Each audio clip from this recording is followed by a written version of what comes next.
Welcome back, it's your boy Frank here. Today we're going to talk about what is going on with infrastructure. So I got some notes here. I'm going to go over it real quick how the infrastructure and software development is going to definitely improve in the next few years. First thing is, there's been a shift now. So by 2030, we want to make a big shift in the concept of EV and the concept of clean energy and zero emissions by 2050. But what's happening now is they're trying to push $2 trillion into this, which is a massive amount of money.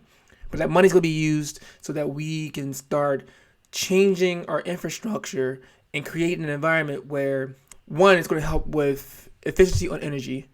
Two, it's going to reduce emissions to basically zero. And the future of all this is that once we do all that, where do you fit in this? Where do you fit in this puzzle? Because one, technology is going to massively change. I mean, significantly change from where it is now. So if you're looking at technology now and saying, okay, here's a little bit incremental changes every year, it's going to hockey stick and it's going to be hugely different. So what does that stand for?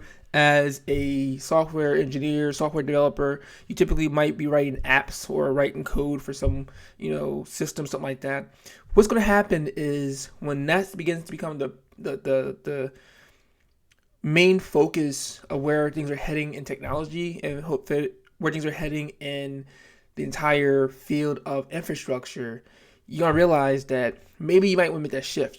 So what I'm thinking is, as you're becoming or focusing on your software development, there's going to be a shift in working on software in the space of EV, software in the space of infrastructure, software in the space of energy, software in the space of climate control and things like that.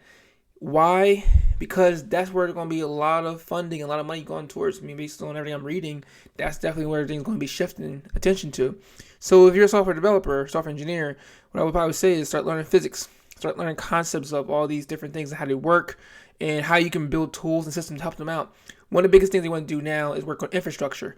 Infrastructure is I'm gonna make a video on this probably, but infrastructure is just all the things that are going on around us. There's the bridges, the roads, all those things like that. The homes that we live in, the buildings that we go to every day.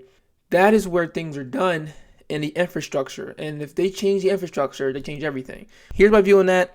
If you're a software engineer, software dev, hey, look at working on this, and I'll see you in the next one.